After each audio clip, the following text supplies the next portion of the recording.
Hello and welcome everyone to the Solo Multimedia Podcast, where I give you my unfiltered takes straight off the cuff. And today I'm gonna be covering a TV show I've been watching. I only discovered it about 2 days ago, and I've already managed to watch the entirety of the first season. So it's a show called Nathan for You, and essentially what it is it's a kind of like half satirical comedy about I guess like a business student, like a highly acclaimed business student, or at least this is the character, who goes around and helps businesses. But the idea of the show is that it's a Borat style kind of like, um, you know, character performance essentially, where you have this incredibly deadpan human giving away kind of like absurd business ideas and using this very disarming persona to convince businesses to run with them. So, for example, you had one where he approaches a pizza delivery place, and in America, you often get those kind of like 30-minute, if we don't deliver it in 30 minutes then the pizza's free, some guarantee like that. So what Nathan approaches the business with is he says, okay, what we're going to do is we're going to do an 8-minute delivery time, which is unachievable. The pizza won't even cook in that time. But then we're going to say, if we don't match this time, then you get a free pizza. And the idea is that the pizza is always going to be absolutely tiny, like a 1-inch diameter pizza. And of course, he manages to convince the business to run with it, and they deliver a ton of pizzas late and get a wide variety of responses. And that's just kind of like a very standard implementation of one of his ideas. But I think what makes the show so good is it's such an incredible blend of this kind of really quick, witty improvisational style that Nathan Fielder, the creator of the show, has kind of like has developed. He's so good at kind of always asking the right question, staying silent when he should, and just letting people talk. He's fantastic at building these kind of like impromptu relationships, and I think the way he's crafted the persona really goes a long way in disarming people about him. You often get people on the show that kind of you can clearly tell that they know that something's up, but they just roll with it anyway, just because this guy seems so kind of like sincere. I honestly, this Nathan Fielder has some of the best deadpan I think I've ever seen in my life. Like, the whole personality is very dry, very like very business-like in a lot of ways, but it's still kind of like almost like a little bit immature, and not immature in the way that he'll like have like an emotional outburst or anything like that, more in just like is the relationship he has with certain like ideas, and all of his ideas across the board have this kind of like childlike mischievousness to them, but they're delivered in such a like deadpan way that it works. It really carries the show.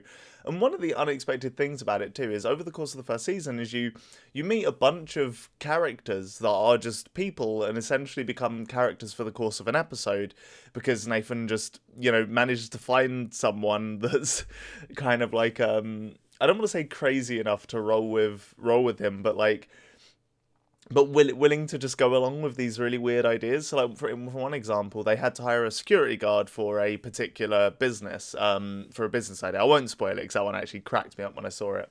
But essentially, later on in the episode, he needs to hire someone to help him out with like scoping out a business, because essentially what he does is he goes into the business to scope it out initially, and that's all part of like the hidden camera kind of like part of the show. So he goes in with this comically fake beard, and he's like, this is me in my beard disguise, and he shows him looking around the store and whatnot.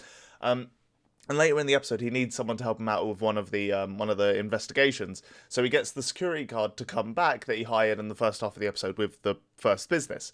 Another thing that's really cool about the show is a lot of it relies on satire of different types of TV. So obviously the main one would be just kind of like those types of shows where you see people attempt to help struggling businesses, and he adopts a persona that's just a very dry one that fits this kind of approach. But there's also a couple little remixes, and one of my favorite ones was an episode called Claw of Shame, which is kind of those like those live escape artist attempts, or those live kind of oh god, I'm trying to think of a good example, but like those live TV public stunts, I guess. I won't spoil what happens in the episode, but it's a really good spoof of that type of episode, because it's presented in the same way, the production's the same, they have a new kind of like intro cinematic, and that kind of thing. They bring on like a live caster to cast the public stunt and that kind of thing. So it's got a good blend of different types of satire, with the core being this, very deadpan personality. It's very deadpan, mischievous personality.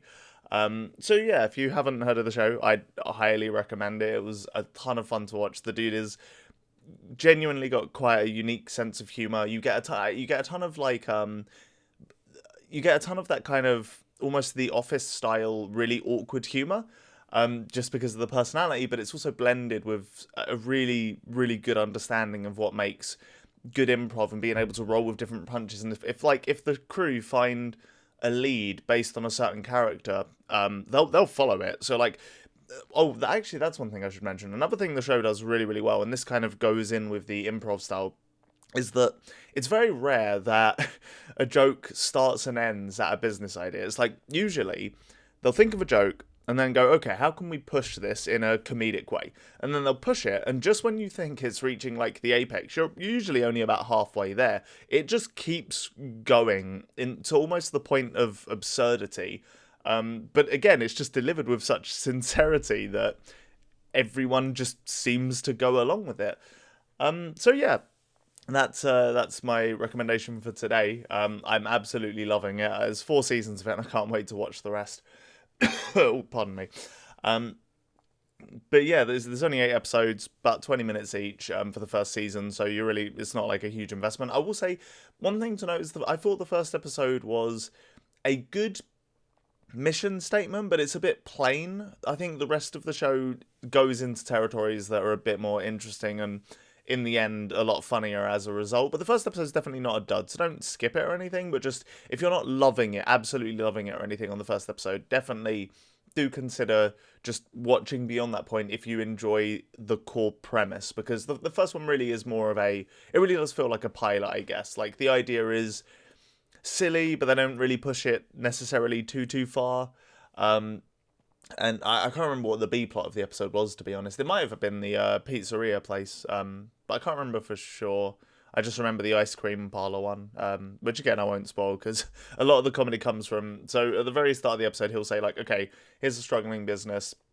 Here's my idea," and then a folder will come on the screen. It'll be like, "The plan, help this ice cream chain," and then it will be like, how are we going to do this? And it'll write it out. And a lot of the time you won't know what it's going to write. And that kind of, it's a good punchline, essentially. So I won't spoil any of those, or at least too many of those.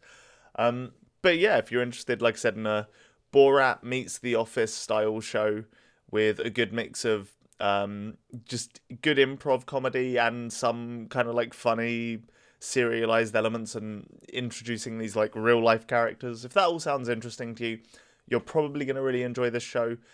Unique sense of humor, really fast pace.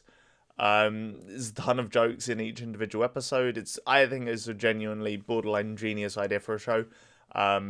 Good little mix-ups here and there, and I'm hoping I hope that element of it, the show, will be continued in previous seasons, or sorry, not previous, in future seasons that already exist, but I just haven't seen them. But yeah, I think that's basically everything I want to say. Go watch the show; it's really funny. And yeah, I will see you all around. Right, peace out, everybody.